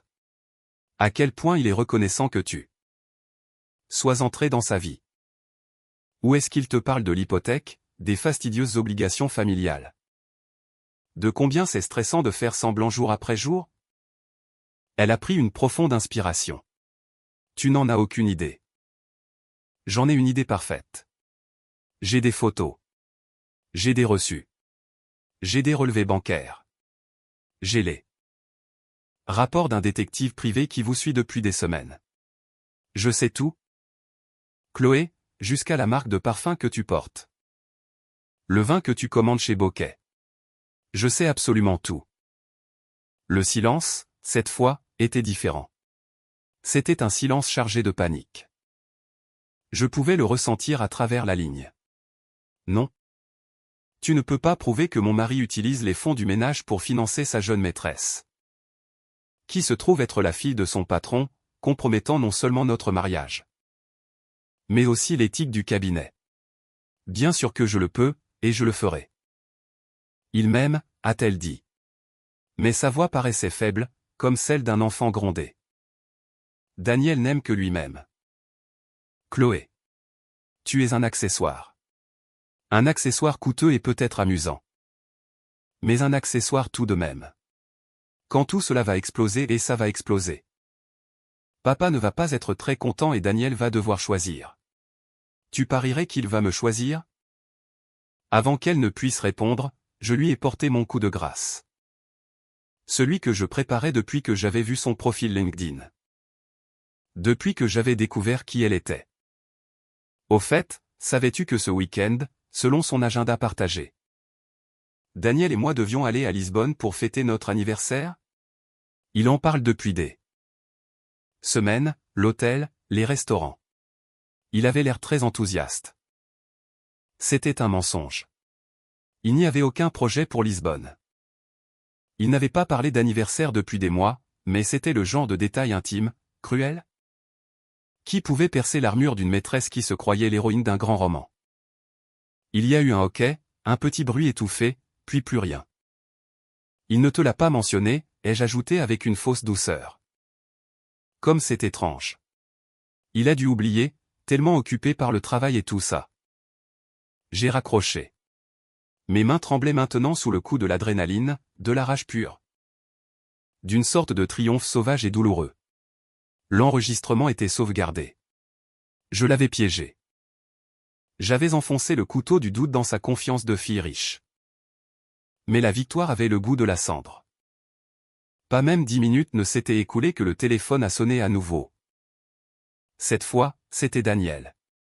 J'ai laissé sonner une fois, 2 fois, 3 fois. À la 4e, j'ai décroché. Je n'ai pas dit un mot. Éléanore. Sa voix était tendue, agitée. Qu'est-ce que tu as dit à Chloé? Elle vient de m'appeler en faisant une crise. Bonjour, mon amour, dis-je avec un calme qui devait lui paraître spectral. Comment s'est passée ta journée? Beaucoup de travail? Ne te fous pas de moi. Tu l'as menacé? Tu lui as dit que tu me faisais suivre? Nous avons juste eu une petite discussion entre femmes. Elle m'a appelé, tu sais. Pour me dire à quel point vous êtes profondément amoureux tous les deux. C'était très instructif. Je l'ai entendu respirer fort à l'autre bout. Je l'imaginais dans son bureau, sa cravate desserrée, jetant un coup d'œil à la porte. Terrifié à l'idée que quelqu'un puisse l'entendre. C'est juste une gamine. Éléanore. Elle est confuse. Elle a pris une attention professionnelle pour autre chose. Ça ne veut rien dire. 7 mois de loyer. Des dîners dans des restaurants 3 étoiles et des après-midi à l'hôtel Monarch. C'est de l'attention professionnelle? Waouh! Le budget de réception des clients de mon cabinet est beaucoup plus serré. Le silence s'est fait absolu. Puis un chuchotement rauque, empreint d'une peur que je ne lui avais jamais entendue auparavant. Quoi? Qu'est-ce que tu sais? Tout, Daniel. Je sais tout. Et j'en ai la preuve sur papier, sous forme numérique et enregistrée. Comme la conversation que je viens d'avoir avec ta gamine confuse. Tu es folle, a-t-il hurlé. Mais son cri sonnait désespéré, dénué de toute force réelle. Tu as engagé un détective? Tu m'espionnes? Je te regarde. Il y a une différence. Je surveillais mes biens conjugaux. Qui se sont révélés être investis dans un appartement pour ta maîtresse. Dans des bijoux et dans des voyages. C'est incroyable le nombre de dépenses professionnelles qui n'ont pas de justificatif. Chérie, c'est la fille de mon associé. a-t-il hurlé. C'est compliqué. Si son père apprend qu'il y a des frictions, il pourrait. Il pourrait. Quoi? Te virer? Laisser sa petite fille gâter sans son nouveau jouet? Je l'ai coupé nettement. J'en avais assez. Écoute-moi bien. J'ai gelé tous nos comptes joints. J'ai engagé Maître Olivia Vance. Les papiers du divorce sont en cours de rédaction en ce moment même. Et si tu ne signes pas un divorce à l'amiable et n'accepte pas le partage des biens qu'elle propose. Tout ce que j'ai, y compris cet enregistrement où Chloé avoue votre liaison, finira non seulement au tribunal, mais dans la boîte email d'Harrison Miller. À l'ordre des avocats, chez ta mère et dans le Chicago Tribune si nécessaire. Non. Non, tu ne peux pas faire ça. Sa voix n'était plus qu'un fil, une supplication. Bien sûr que je le peux et que je le ferai, à moins que tu ne fasses exactement ce que je te dis. Dès le début. Tu rentres à la maison tout de suite et nous allons avoir une vraie conversation sans mensonge, sans larmes de crocodile, parce que je n'ai plus de larmes pour toi depuis des mois. J'ai raccroché. J'ai éteint mon téléphone. J'ai glissé le long du mur jusqu'à être assise par terre au milieu des piles de linge plié. Mon corps tremblait de la tête aux pieds comme si j'avais de la fièvre. Mais à l'intérieur, dans un endroit profond, il y avait un noyau de glace parfaite. Immobile et dur. J'avais prononcé les mots, divorce, avocate, preuve. Il n'y avait plus de retour en arrière possible. La guerre avait commencé, et je venais de gagner la première bataille décisive. J'avais pris l'initiative. Je l'avais privé de tout contrôle. Maintenant, il était sur la défensive, effrayé, et un homme effrayé, je le savais très bien, est un homme dangereux. Mais il commet aussi des erreurs. J'ai attendu, assise sur le sol de notre chambre, entouré des débris de la vie que j'avais bâtie et que j'étais sur le point de démolir. J'ai attendu que mon mari arrive. Pour faire face à l'homme avec qui j'avais partagé 7 ans et que, en cet instant plus que jamais, je ne connaissais plus du tout. Le cabinet d'avocats Miller. Davis et Associates occupaient 2 étages entiers d'un immeuble moderne de la Salle Street, offrant une vue spectaculaire sur la rivière Chicago. Cela m'avait toujours paru ironique. Autant d'argent, autant de prestige consacré à résoudre les problèmes des autres alors que le nôtre pourrissait de l'intérieur. Aujourd'hui, alors que je franchissais les énormes portes en verre, cette ironie avait le goût de la bile. La réceptionniste, une jeune femme élégamment vêtue, m'a souri professionnellement. Bonjour. Vous avez rendez-vous? Eleanor Bennett, pour voir mon mari, Daniel Bennett, dis-je sans m'arrêter. Mes talons claquaient avec détermination sur le marbre poli du hall. Je portais un tailleur pantalon gris perle simple mais impeccable. Mes cheveux étaient tirés en un chignon strict. Je n'étais pas l'épouse éplorée et négligée. J'étais une négociatrice entrant dans une salle de réunion. Maître Vance m'avait dit. Votre apparence est votre première déclaration. Laissez-la projeter le pouvoir. Pas la souffrance. Madame Miller, attendez. Vous ne pouvez pas entrer comme ça. La réceptionniste s'est levée, alarmée. Mais j'avais déjà atteint les lourdes portes en chêne qui menaient au bureau des avocats. Détendez-vous, Lorraine, dis-je, me souvenant de son prénom d'une fête du cabinet. Mon mari m'attend. J'ai poussé les portes. Mon cœur battait la chamade, mais c'était le battement ferme et régulier d'une pure adrénaline. Pas de la peur. L'espace de travail ouvert. Avec ses bureaux de designer et ses jeunes collaborateurs tapant frénétiquement, s'est enfoncé dans un silence inconfortable. Certains m'ont reconnu et ont baissé les yeux. D'autres, les nouveaux, me regardaient avec curiosité. Le bureau de Daniel était au fond du couloir, son nom gravé sur une plaque en laiton. Sa secrétaire, Laura. Une femme d'une 50aine d'années qui m'avait toujours semblé très gentille, a pâli en me voyant. Eleanor, chérie, Daniel étant. Je sais qu'il est seul. Je viens de lui parler. Les jeux interrompus avec un sourire qui n'atteignait pas mes yeux. Laura, ce ne sont pas vos affaires. S'il vous plaît, ne vous mettez pas au milieu. La compassion et le conflit se lisaient sur son visage. Elle a hoché la tête lentement et a détourné le regard. J'ai apprécié son silence. J'ai ouvert la porte du bureau sans frapper. Daniel était debout près de la fenêtre, le dos tourné vers moi. Le regard fixe sur le chaos des rues de la ville. En m'entendant, il s'est retourné d'un coup sec. Il avait l'air dévasté. Il portait la même chemise froissée que dans le parking de l'hôtel ce matin-là, sa cravate défaite. Il avait de profondes cernes sous les yeux. Son visage était un mélange de colère, de panique et de l'ombre de quelque chose qui aurait pu être du remords. « Qu'est-ce que tu fous ici » a-t-il sifflé en baissant la voix, sans parvenir à masquer le tremblement qui s'y trouvait. « Tu essaies de me ruiner ?»« Tu t'es ruiné tout seul » dis-je en refermant la porte derrière moi d'un petit clic définitif. J'ai sorti une épaisse enveloppe Kraft de mon cabas en cuir et je l'ai laissée tomber sur son bureau. En chaîne impeccable. Les papiers du divorce, la proposition d'accord de règlement. Tout est là-dedans. Signé par moi. À ton tour. Il a fixé l'enveloppe comme si elle contenait un serpent venimeux. Puis il a jeté un coup d'œil vers la porte, imaginant les oreilles indiscrètes de l'autre côté. Éléanore, pour l'amour de Dieu, nous pouvons en parler à la maison. Ce n'est pas l'endroit. C'est l'endroit parfait, dis-je en balayant du regard les étagères remplies de livres de droit. Les diplômes encadrés, l'endroit où se trouvait autrefois notre photo de mariage, dont je venais de remarquer la disparition. C'est ici que tu as bâti ton mensonge, où tu as utilisé ton pouvoir, ton influence pour financer ta double vie. Il me semble juste que tout s'effondre ici.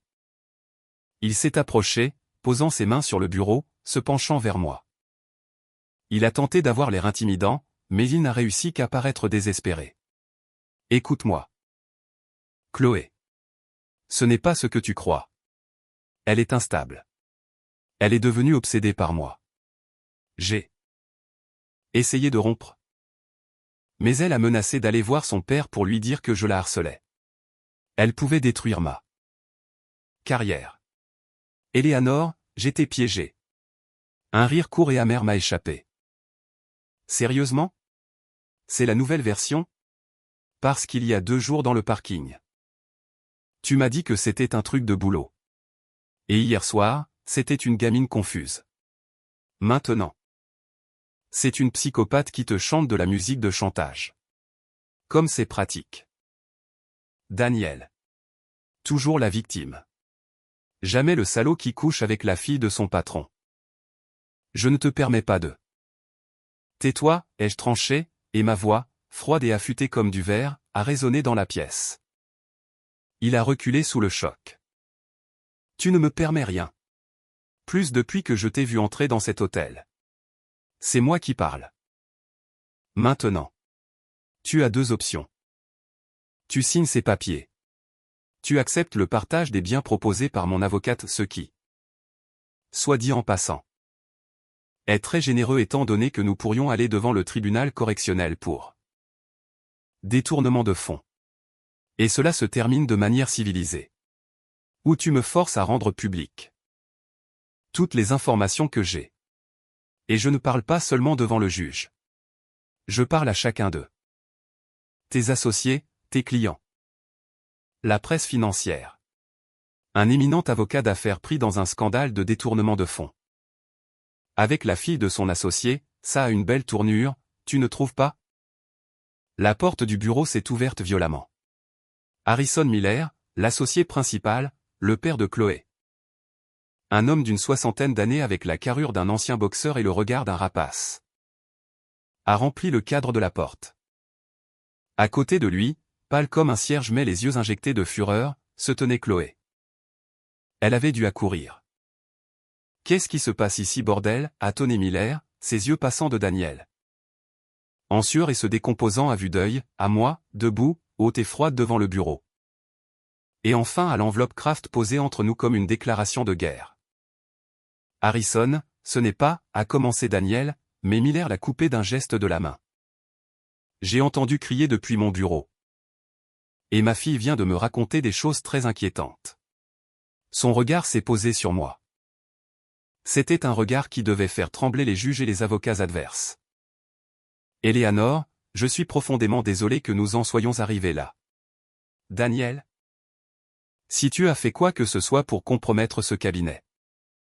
Je n'ai rien fait, a hurlé Daniel, mais sa voix n'était qu'un couinement de panique. Il ment.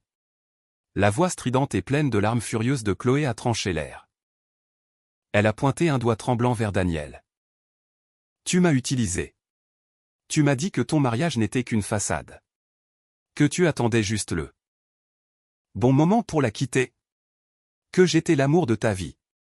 Tout n'était que mensonge. Tu es un lâche et un menteur. Le spectacle était digne d'un feuilleton télévisé. Mais je n'étais pas là pour le mélodrame. J'étais là pour obtenir des résultats. Monsieur Miller? Dis-je en m'adressant à l'associé principal avec un calme qui contrastait vivement avec l'hystérie des deux autres. Je m'excuse que vous deviez être témoin de cette scène désagréable. Mais comme vous pouvez le constater, la situation personnelle de votre associé affecte gravement l'éthique professionnelle, et je crains les finances de ce cabinet. J'ai ramassé l'enveloppe et la lui étendue. Ceci est ma demande de divorce. À l'intérieur, vous trouverez la preuve détaillée de virements bancaires irréguliers que Daniel a effectués depuis nos comptes joints, destinés en grande partie, selon mon détective, à couvrir des dépenses liées à sa relation avec votre fille. Appartement, bijoux, vacances. Miller est devenu livide. Il a pris l'enveloppe comme si elle était brûlante. Est-ce vrai, Daniel? Sa voix n'était plus qu'un grondement sourd et dangereux. Harrison, elle exagère. C'était pour l'aider. Chloé avait des dettes. Tu ne devrais pas. Ne me prends pas comme excuse, espèce de, a hurlé Chloé. Ses larmes de fureur avaient cessé de couler. Il n'y avait plus qu'une haine féroce de femme éconduite dans ses yeux. J'ai dépensé mon propre argent. Ton argent, c'était juste pour m'acheter. Pour me garder silencieuse. Tu es pathétique. Daniel ressemblait à un animal traqué, regardant de l'un à l'autre, cherchant une issue qui n'existait pas. La façade de l'avocat brillant, de l'homme du monde, s'était complètement effondrée, ne laissant derrière elle qu'une coquille mesquine et terrifiée. Ça suffit, a dit Miller, son autorité remplissant la pièce. Il a regardé sa fille avec un mélange de déception et de fureur. Chloé, va dans mon bureau. Tout de suite. Puis il s'est tourné vers moi. Éléanore. Je suis vraiment désolé pour ce qui s'est passé. Vous avez ma parole que cette affaire sera traitée avec la plus grande sévérité en interne. Nous ne tolérons pas les comportements qui compromettent notre réputation. Je n'en attends pas moins, ai-je hoché la tête. Parce que si les mesures appropriées ne sont pas prises, je me verrai contrainte de rendre ces informations publiques. Non seulement pour mon divorce, mais dans l'intérêt de toute autre femme qui pourrait croiser son chemin. J'ai regardé directement Daniel. Mon avocate, Maître Vance, attend votre appel. J'ai attrapé mon sac à main. Le cercle était bouclé. J'avais planté la graine du doute, de la méfiance, dans l'endroit qui comptait le plus pour Daniel. Son travail, son prestige. Harrison Miller ne le regarderait plus jamais de la même manière, et Chloé, la maîtresse et conduite, serait sa pire ennemie au sein même de ses murs. Alors que je sortais du bureau, le silence dans l'espace de travail ouvert était absolu. Tous les yeux étaient rivés sur moi. Certains contenaient de la pitié, d'autres de l'admiration. La plupart une curiosité purement morbide. J'ai marché la tête haute, sentant l'histoire se propager comme une traînée de poudre dans mon sillage. Au moment où j'atteignais les portes vitrées, j'ai entendu ses pas courir dans le couloir. Attends. C'était Daniel. Il s'était échappé de son bureau. Son visage était rouge, ses yeux suppliants. Éléanore. S'il te plaît. Je suis désolé. Je suis tellement désolé. Dis-moi ce que je dois faire. Quoique ce soit, ne détruis pas ma vie. Je me suis arrêté. Je me suis retourné lentement. Chaque avocat, juriste et secrétaire retenait son souffle. C'était la scène finale, et c'est moi qui avais écrit le scénario. Ta vie, Daniel, dis-je d'une voix si claire que tout le monde pouvait l'entendre. Tu l'as détruite toi-même. La première fois que tu as menti à ta femme. La deuxième fois que tu as utilisé notre argent pour acheter des colliers à une autre. Et toute cette nuit que tu as passée dans une chambre d'hôtel pendant que je t'attendais dans un parking. Je n'ai rien fait. J'en ai juste eu marre d'attendre et je suis parti. Les portes vitrées se sont refermées derrière moi, enfermant le scandale, la honte, le désastre que j'avais laissé dans mon sillage. Dehors, sur le trottoir de la Salle Street, le soleil de la mi-journée était éblouissant. J'ai pris une profonde inspiration. L'air sentait la circulation, le café, la ville. Il ne sentait pas le mensonge.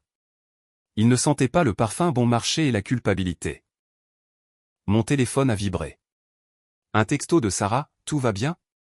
Tu veux que je vienne? J'ai souri pour la première fois depuis très longtemps. Un sourire vrai, fatigué, mais propre. J'ai répondu, c'est fait. Que le spectacle commence. On se voit à la maison. Apporte du vin. Le plus cher.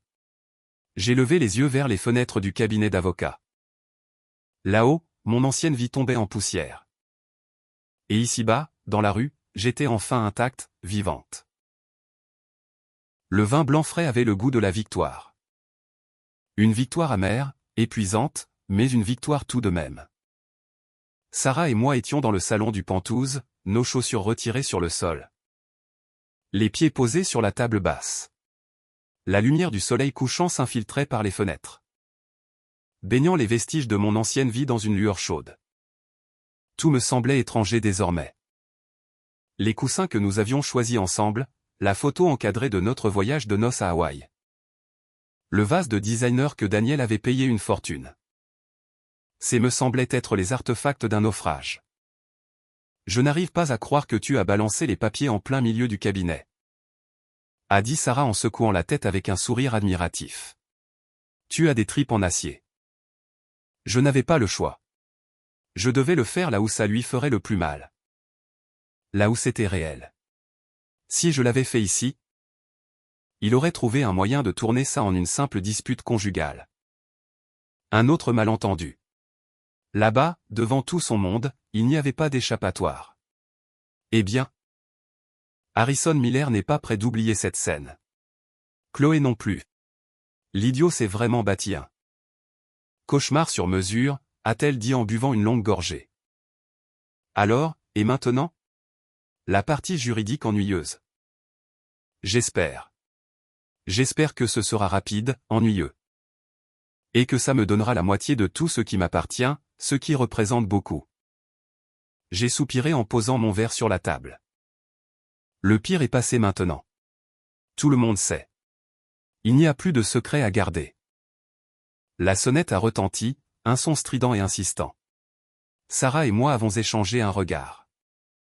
Tu attends quelqu'un. Ne me dis pas que c'est la presse, a plaisanté Sarah. Mais elle s'est levée et a regardé par le Judas. Son expression s'est assombrie instantanément. C'est maman. Un nœud s'est formé dans mon estomac. Je n'étais pas prête pour une autre bataille, surtout pas avec elle. Mais je savais que c'était inévitable. J'ai ouvert la porte. Ma mère, Martha, se tenait sur le palier. Elle portait un manteau léger, bien qu'il ne fasse pas froid. Et son sac à main était serré contre elle. Son visage, habituellement si tiré à 4 épingles et serein, était pâle. Ses yeux légèrement bouffis, bien qu'elle ne pleure pas. Elle affichait une expression déterminée. La même qu'elle arborait autrefois quand elle m'emmenait chez le médecin pour mes vaccins d'enfants. Ça va faire mal, mais c'est nécessaire. Laisse-moi entrer, Éléanore. Son ton ne laissait aucune place à la discussion. Je me suis écarté. Elle est entrée, a vu Sarah, les verres de vin, l'atmosphère à la fois de deuil et de fête. Et sa bouche s'est pincée davantage. Sarah, j'aimerais parler à ta sœur seule. Tout ce que tu as à me dire, tu peux le dire devant elle. Suis-je intervenu avant que Sarah ne puisse bouger? Il n'y a plus de secret ici. Plus maintenant. Ma mère a hoché la tête amèrement. Elle s'est perchée sur le bord du canapé sans retirer son manteau. Comme si elle n'avait pas l'intention de rester longtemps. J'ai parlé avec la mère de Daniel. Un lourd silence est tombé sur la pièce. J'imagine, dis-je en croisant les bras. Elle est effondrée.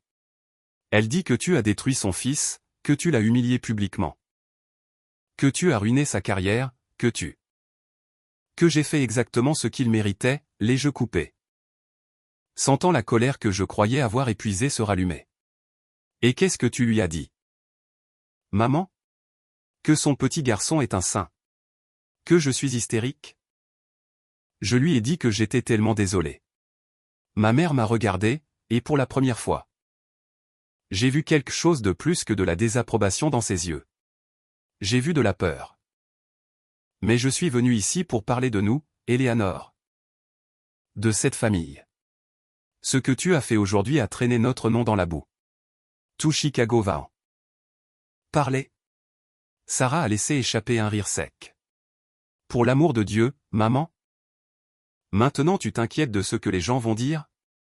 Son mari se tape la fille de son patron. Depuis près d'1 an.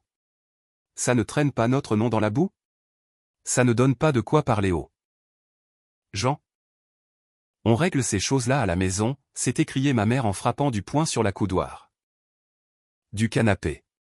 On ne lave pas son linge sale en public. Jamais. Toi, Éléanore. Tu as brisé la règle la plus importante. Tu as apporté ce scandale sur le pas de notre porte.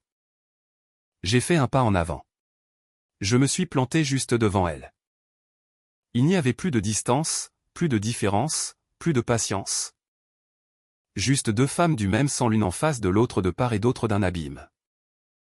D'incompréhension. Daniel a apporté la honte quand il a décidé de tricher. Tu l'as apporté quand tu m'as dit de supporter ça. De fermer les yeux comme tu l'as fait. Tout ce que j'ai fait, c'est les ouvrir. Et regarde, maman. Regarde autour de toi. Tu vois quelque chose ici qui vaut la peine d'être sauvé? Ce condo. Ce canapé, cette vie de mensonge? La famille vaut la peine d'être sauvée. A-t-elle hurlé. Et soudain, des larmes ont jailli, furieuses et incontrôlées. Ne pas être seul, ça vaut la peine. Ne pas avoir à tout recommencer à 0 à 40 ans. Ça vaut la peine. Tu ne sais pas ce qui t'attend. Éléanore. La solitude est un puits froid et sombre, et une fois qu'on y tombe, on n'en sort jamais. Son cri, chargé d'une angoisse si ancienne et si profonde, nous a glacés, Sarah et moi. Ce n'était pas seulement de mon présent dont nous discutions. C'était de son passé, de toute sa vie. Pourquoi, maman, ai-je demandé, ma voix craquant. Pourquoi as-tu supporté ça? Pour nous? À cause de ce que diraient les gens? Ou parce que tu avais peur? Elle a baissé la tête. Ses épaules tremblaient. Quand elle a reparlé, sa voix n'était plus qu'un chuchotement brut et déchiré. Pour tout ça. Pour vous les enfants, pour la maison. Pour ne pas décevoir mes parents. Parce que c'est ce que les femmes de ma génération faisaient. Nous avons enduré. Ton père. C'était une fois, juste une fois, avec sa secrétaire. Une imbécile d'une 20aine d'années qui croyait qu'il allait me quitter pour elle. Elle a levé les yeux, ses yeux depuis de chagrin. Quand j'ai appris, j'ai voulu le tuer. Puis j'ai voulu mourir moi-même. Mais tu avais 10 ans. Sarah en avait 12. Paul en avait 8. Que allais-je faire? Briser la famille? Vous condamner à grandir dans un foyer brisé. Être laid. Enfant de divorcé? Non. Je ne pouvais pas. Alors j'ai avalé ma fierté. J'ai avalé ma rage. Et je lui ai pardonné. Elle s'est essuyé le visage brutalement. Mais le pardon, ma fille. Le pardon? Ce n'est pas oublier. C'est devoir regarder l'homme qui a brisé ta confiance dans les yeux chaque matin et lui faire son petit déjeuner. C'est avaler sa fierté jour après jour pour que tous les autres puissent avoir une vie normale. Et maintenant? Maintenant ton père me regarde et je vois. Encore cet homme. Et il me regarde et voit la femme qui lui a pardonné mais ne l'a jamais absous. C'est ça, notre vie. Éléanore. Est-ce que c'est ça que tu veux? Faire bonne figure jusqu'à ce que tu oublies qui tu es vraiment?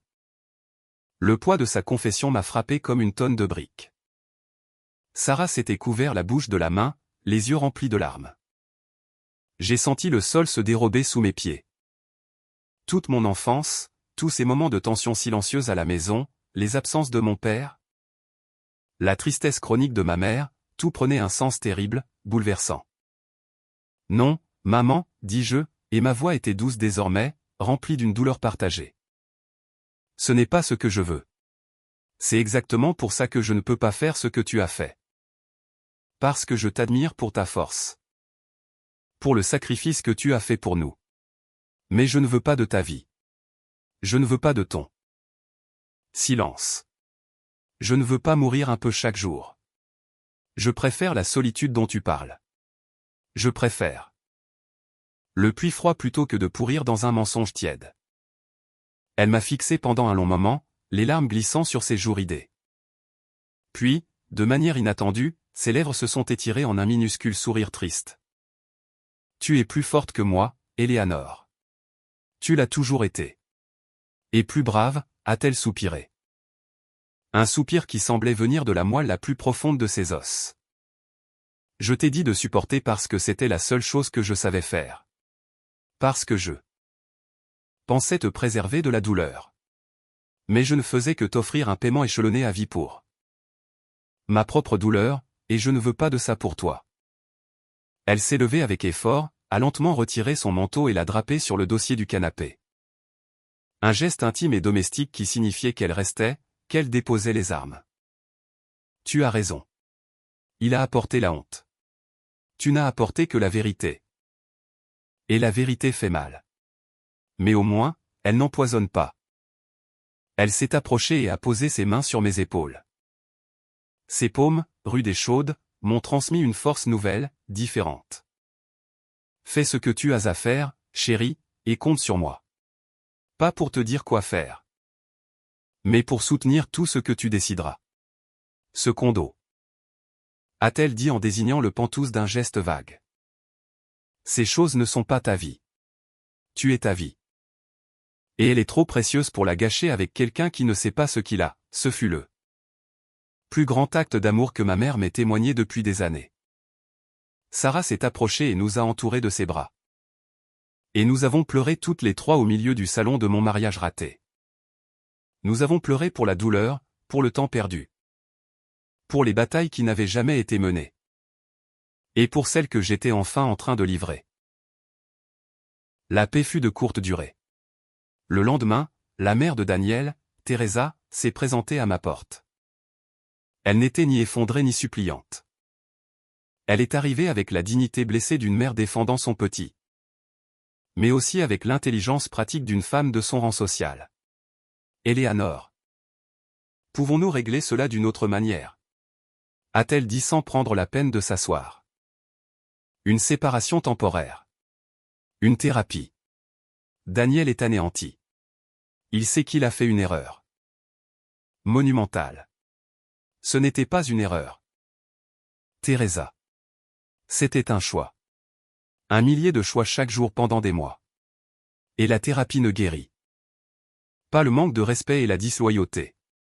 Elle a hoché la tête amèrement. Il te donnera tout ce que tu demanderas. Le condo.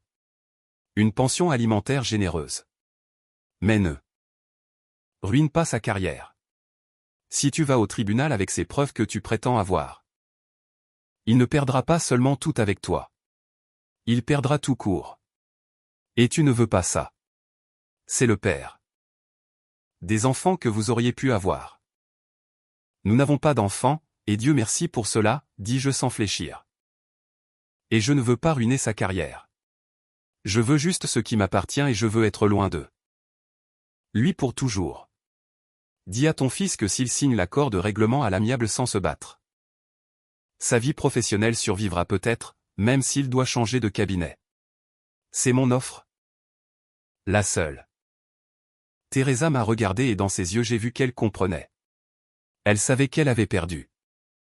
Son garçon n'avait plus aucune marge de manœuvre. Elle a hoché la tête une fois et est partie sans un mot de plus. Ce soir-là, comme un écho prévisible, survint la dernière tentative de Daniel. Ce ne fut pas un coup de téléphone. Ce fut lui, en personne. À 1 heure du matin, frappant doucement à la porte. J'ai regardé par le Judas. Il était décomposé, arborant une barbe de 3 jours, sentant le whisky et le désespoir.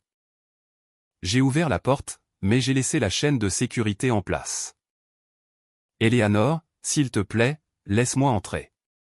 Laisse-moi t'expliquer. Je t'ai assez écouté, Daniel. Il n'y a rien de nouveau que tu puisses dire. Je t'aime, s'est-il écrié, sa voix se brisant dans un sanglot.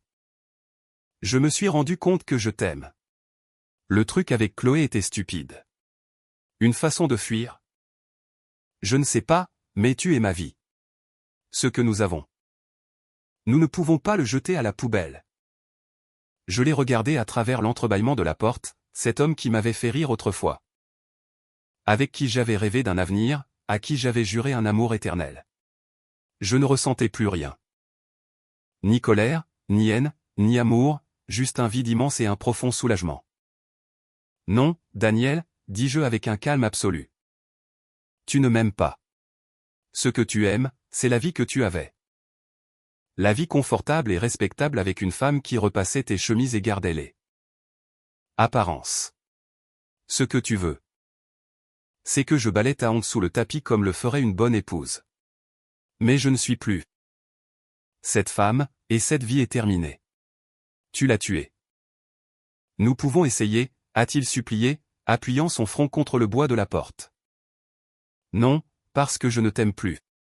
Et on ne peut rien bâtir sur un trou. Va-t'en. Daniel. Parle à ton avocat. Signe les papiers et laisse-moi tranquille. C'est la seule chose décente que tu puisses faire pour moi à la fin. J'ai fermé la porte. Je l'ai entendu glisser de l'autre côté jusqu'à être assis sur le palier. J'ai entendu un sanglot laid, puis, au bout d'un moment, j'ai entendu ses pas s'éloigner de plus en plus lentement, jusqu'à disparaître. Je m'adossai à la porte de mon côté, du côté de ma nouvelle vie. Vide, incertaine, mais propre. Pour la première fois depuis très, très longtemps, je me sentais en paix. Le dernier lien, le lien de l'amour mort, avait été rompu. Tout ce qui restait, c'était du papier, de l'encre et la loi. Et j'étais prête. Le tribunal sentait le bois ciré, la peur et la bureaucratie. Une odeur rance qui n'avait pas changé depuis des décennies. Moi, Éléanore, j'étais assise sur un banc en bois dur dans la salle d'audience. Flanqué d'Olivia Vance, dont la présence à mes côtés était aussi solide et rassurante que celle d'un cuirassé. En face de nous, à l'autre table, se tenaient Daniel et son avocat. Un homme à l'air fatigué qui n'avait cessé de chuchoter à son client avec une frustration évidente. Daniel me regardait à peine. Il paraissait plus mince, consumé. Il portait un costume coûteux, mais qui flottait sur lui. Son élégance était devenue une imitation bon marché d'elle-même. De mon côté, je portais une simple robe bleu marine.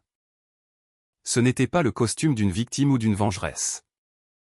C'était l'uniforme de quelqu'un qui était venu conclure une affaire. Votre honneur, a commencé l'avocat de Daniel lorsque la juge. Une femme d'âge mûr avec des lunettes à monture métallique, a demandé les déclarations d'ouverture. Mon client souhaite exprimer ses profonds remords pour les erreurs commises.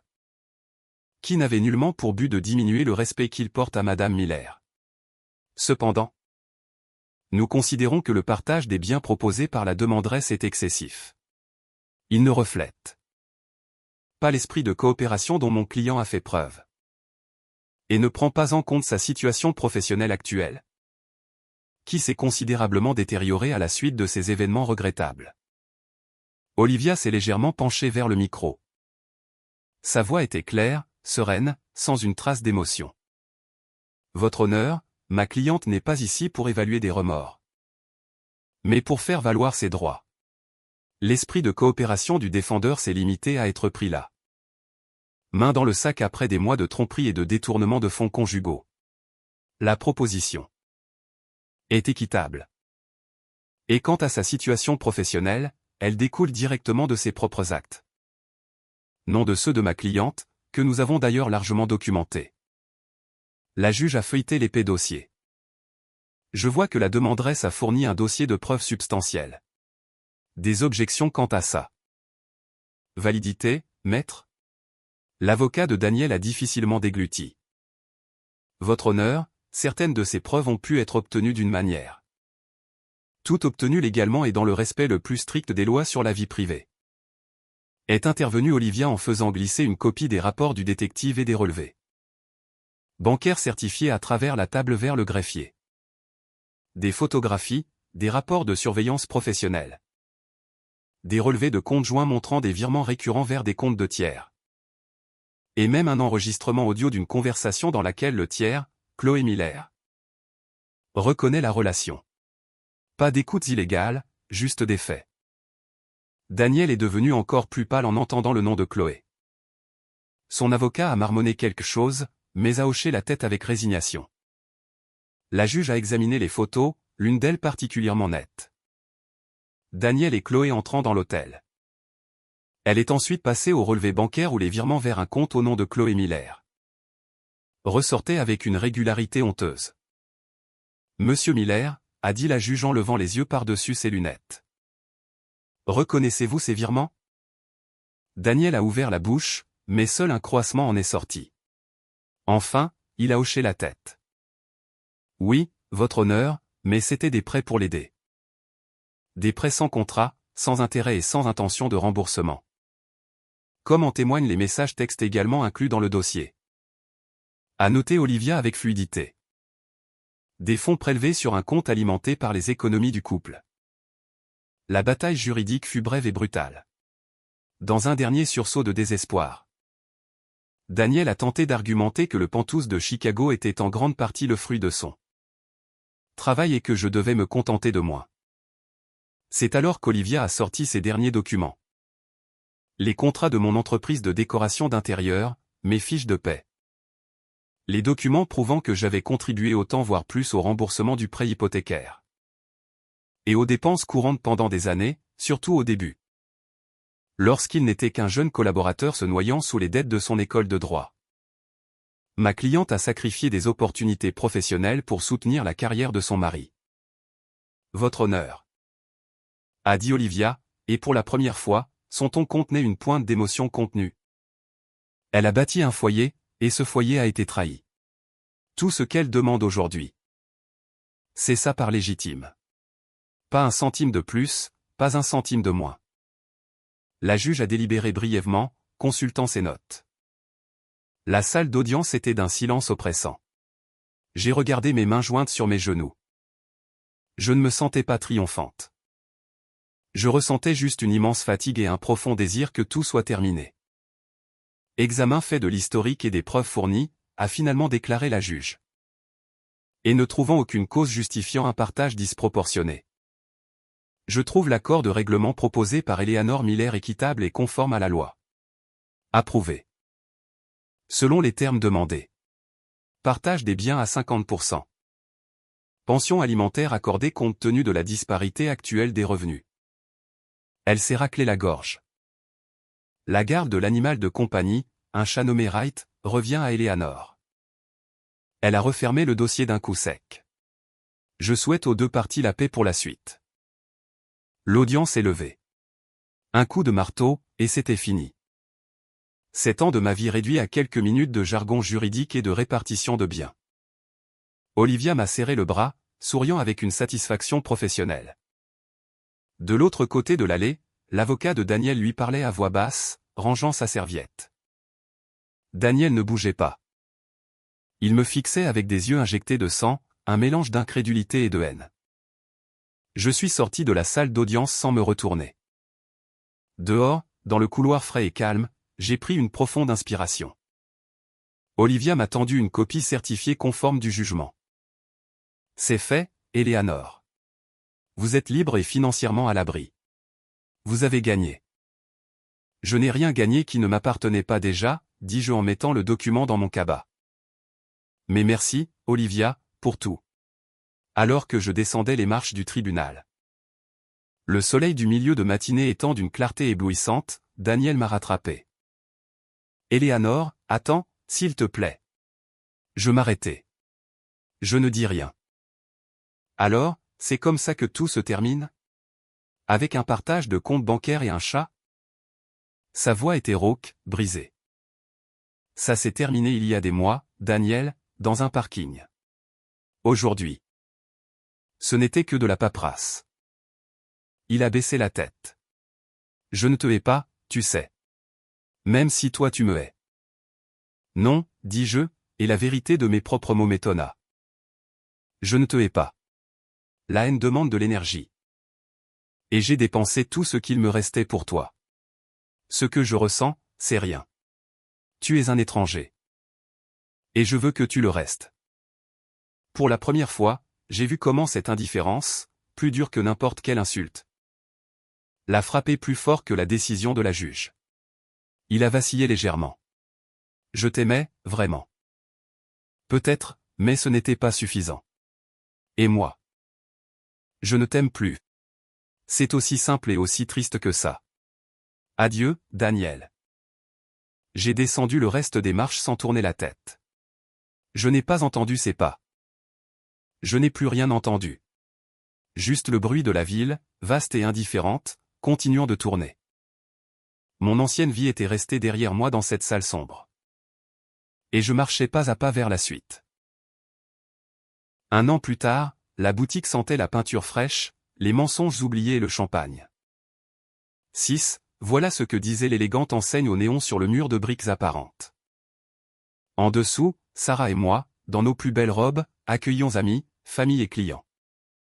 C'était l'inauguration de notre studio de décoration d'intérieur. Un morceau du règlement de mon divorce, plus un petit prêt bancaire, avait financé cela. Un espace modeste mais charmant à Wicker Park, des ordinateurs tout neufs. Des échantillons de tissus. Et un énorme canapé où les clients pouvaient s'asseoir et imaginer leur chez eux. De vrais chez soi, pas des salles d'exposition. Le lieu était plein à craquer. Mes parents étaient là.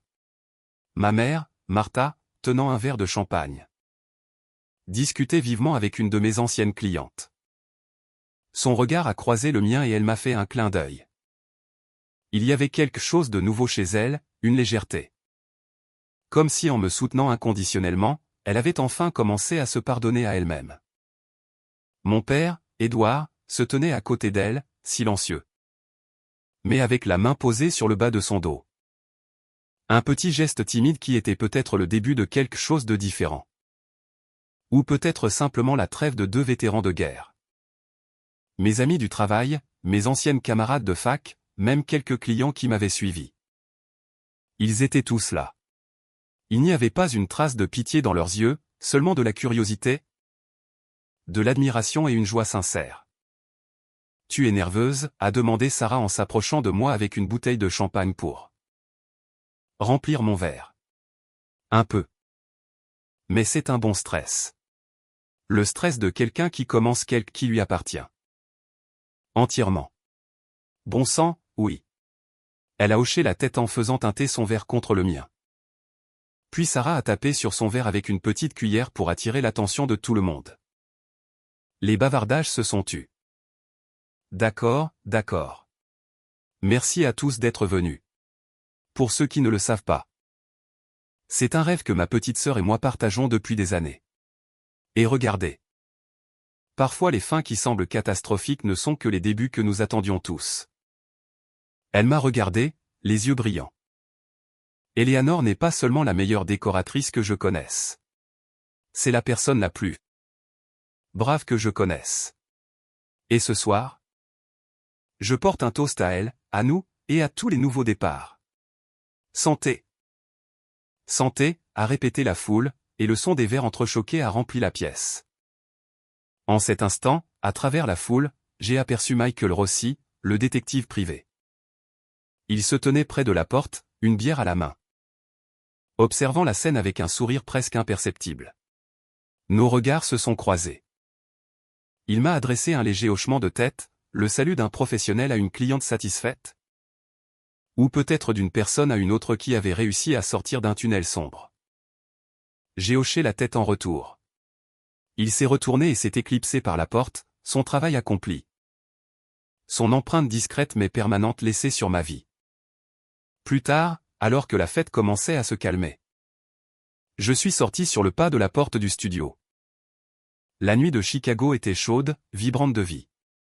Dans la poche de ma robe, mon téléphone a vibré. C'était un texto d'un numéro inconnu. Je l'ai ouvert avec précaution. C'est Chloé. Je sais que tu n'as pas à répondre. Je voulais juste te dire que j'ai déménagé à Londres et que tu avais raison. Ce n'était pas de l'amour. C'était autre chose et ça m'a coûté cher. J'espère que tu vas bien et que tu auras beaucoup de clients. Adieu. Je l'ai lu 2 fois. Puis j'ai effacé le message. Ce n'était pas par rancœur. C'était simplement que son chapitre et celui de Daniel appartenaient à un livre que j'avais déjà fermé. Je n'avais pas besoin d'épilogue pour ces personnages. Sarah est sortie et s'est adossée au cadre de la porte à côté de moi. Tout va bien? Oui, dis-je. Et c'était vrai.